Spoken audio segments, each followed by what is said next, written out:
When life takes an unexpected turn, the right support can change everything. For thousands of people, that support starts here, with a claims assessor. They're the ones making sure financial protection becomes real help at the moments that matter most. But what does a claims assessor in income protection actually do? Let's hear from 3 claims assessors themselves on what they do every day. My name is Chloe Labas, and I work for Aviva, and I've been assessing income protection claims for almost 5 years now. Hi, I'm Simon. I've been in the industry for about 6.5 years, working at Beagle Street, which is part of One Family. I'm James Calburn. I'm one of the claims specialists at Guardian. Been in insurance now for 18 years. The people that I'm helping on a day-to-day basis, they're people who are off of work because they're poorly, and that could be anything from a broken leg or it could be cancer, it could be mental health or bereavement. We also, of course, deal directly with medical practitioners, different parties that we may need to get information from to help us with even accountants for financial information. And also equally we're dealing with parents who their child has been diagnosed with sadly a critical illness.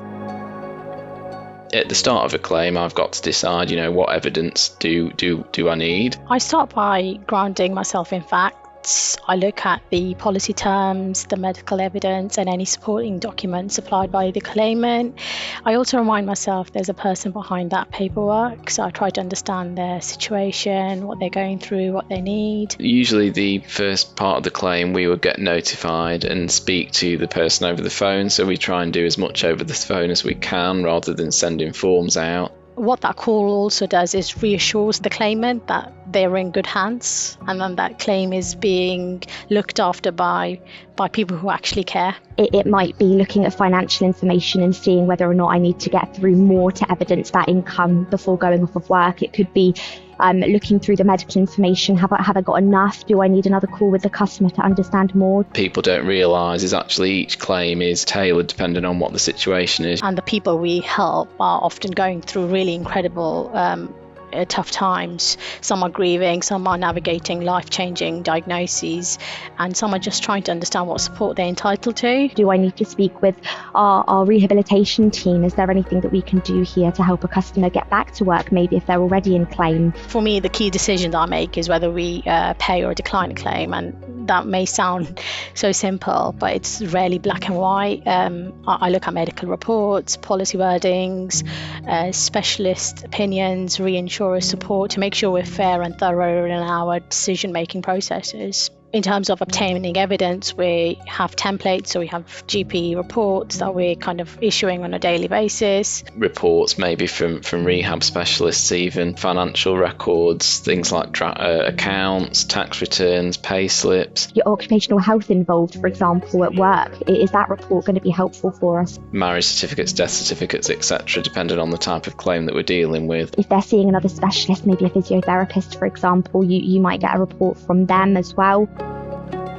Collaboration in the role is so key. I couldn't do this job without my colleague. We find that, this job isn't black and white. There's a wealth of experience within the team, and it's important to rely upon each other. If someone might have seen a case before that you haven't, and you talk to them, what would you do? I've got this information. How do you think I can get an answer, get a resolution? Where do you think this case should go? Claims, whether there's claims handlers or assessors, you've got to be constantly talking to each other.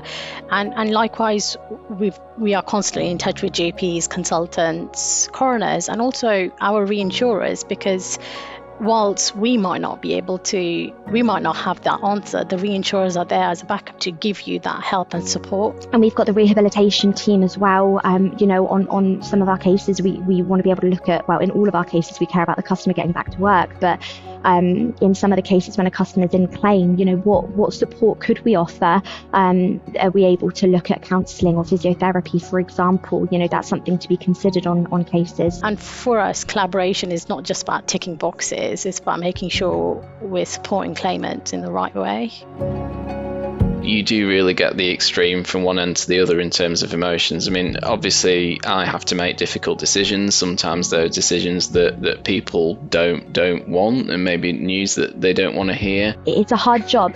You're dealing with vulnerable people, no matter what they're off of work with. Cases like child CI, terminal illness, it's hard when it kind of hits right at you, and it's difficult. Obviously, there is also the emotion of the fact that people are going through what's probably the worst time in their lives.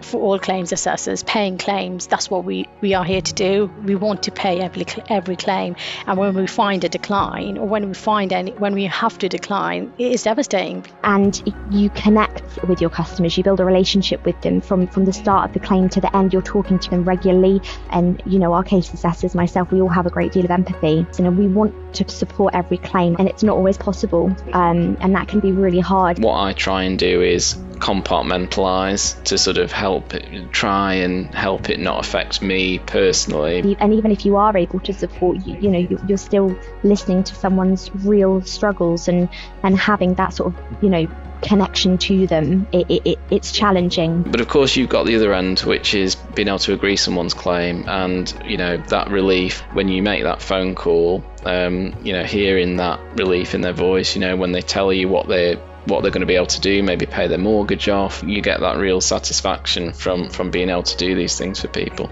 because we know we've done our job right, and we have been there, and we've been part of that journey with them. So it's a really good feeling.